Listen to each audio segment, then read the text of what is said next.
So 360 video goes a little bit further. I can tell you now that when you are using these cameras, this is not a camera. That is a very curious person that wants to know more. And that's what I do. I spend hours looking at this thing, but I don't see a camera. I kind of see someone watching me in VR. So I go, "G'day. Don't look at me, look at them." And so that's how the technology works. This takes the photo, or the video in this case, and that views it. So if you want them to look at the ground and look at the weeds, you say, "Look down there," and they look down there. If you want them to look up at the banana tree and you want to point, they look up at the banana tree. So they move their head wherever they want to look. So you have to have a conversation with them. It's almost like they're standing there. Hey. I always think it's like a 12 to 14-year-old girl. She's really curious about agriculture, and I'm always chatting to her. And as a result, we kind of have a relationship because the people in VR, they want you talking to them. So you never say, "Hey everyone, how are you today?" It's like, "How are you? It's good to have you back here." Having a relationship with 360 video is the key because people, when they're in the movie, they want to be part of it. They don't want to be standing there watching everybody else. They want to be part of the experience. So these cameras all have Wi-Fi. So this Wi-Fi has just kicked in. And what I'm going to do is I'm going to join my phone. This is now joined to the Wi-Fi. And as a result, I have an app on here that controls the camera. Because I can't click record now, can I? Because it'll get me, right? So I spend half my time, if I'm not talking to the camera, I'm hiding. I'm hiding behind trees, utes, sheds, wherever I'm at. This is always seems to be out on their own, and the farmer normally is standing there going, "Where is everyone? It's just me, is it?" And so it's a totally different way of filming. You can't hold cue cards, you can't have lights, there's nothing. This is just, there's nowhere to hide, and that's what people love about it. So I'm just connecting my phone now, I'm choosing video mode, and the other thing that this does is it gives me a bit of a bird's eye view through the lens, so I can make sure it's in the right position. Now the problem with leaving the camera here is that when someone in VR puts on the headset, they might not want to stand up in front of all you. That might be quite confronting. Oh God, they're standing. So I'm always looking for ways to put the person in VR to make them feel comfortable. And the easiest way to do that in this room would be what? Sit them on a chair, that's right.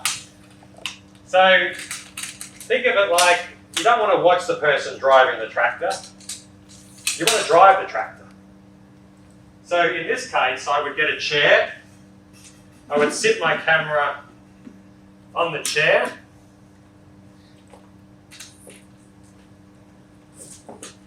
like that, get their head all nice and straight, move them up.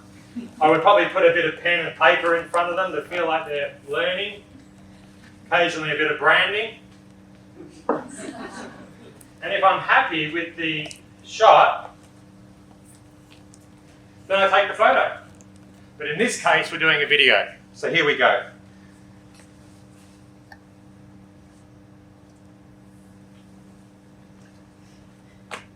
G'day. Look, I didn't mean to embarrass you. It's just all these people here are all looking at you right now. But if you follow me, no, that will hurt your head.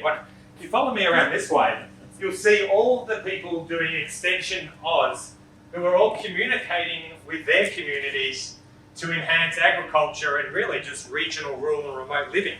And right now we're talking to you and we're really happy that you're here. Full stop. Now that video has 6. 1, 2, 3, 4, 5, 6. So I've got 6 videos now. And what I need to do is I need to stitch them together. If you were to buy a camera, the $200 camera, the app might stitch it for you, okay? Or you need to stitch it on the computer. I normally rip the memory card out of it and do it on my laptop, but that's only because I'm kind of precious when it comes to my post-production process. But a lot of people stitch on their phones and so forth. If I have a look at the memory card now that I've just inserted into the device, and I go to that video here and click on it, you'll see that I have 1, 2, 3, 4, 5, 6 videos and a bit of a preview. When I click on the preview, it'll just give me a bit of an idea on what it could be. And then I put it into a piece of stitching software.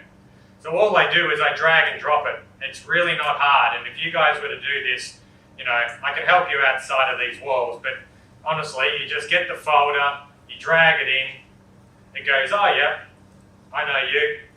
I'll export out to monoscopic.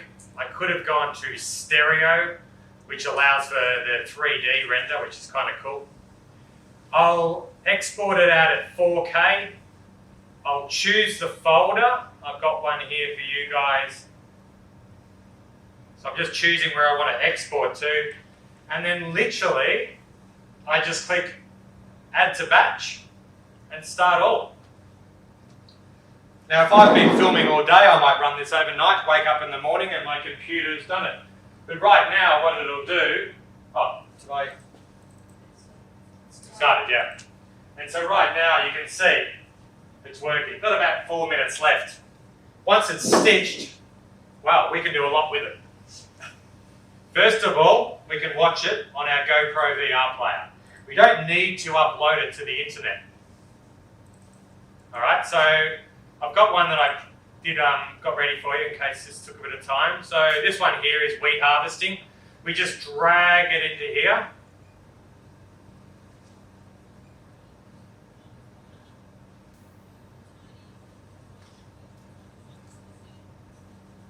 So this one here, I'll just go maybe to here. Drive big machinery, just like this. I remember when I was much younger, I would drive little tiny toy tractors and tonka trucks in a sand pit with my brothers. And now I get to do the real life thing. I think that's pretty cool. I'll just put a little bit of music to that.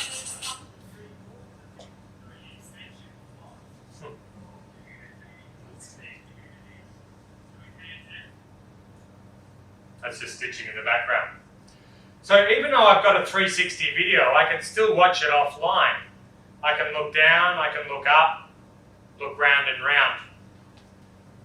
But I can upload that to where else? Does anyone else know where I can upload that to? YouTube. The cloud, yeah, but YouTube, yeah. So YouTube, Facebook, Vimeo, all now accept 360 content. So when you go to YouTube and you use something like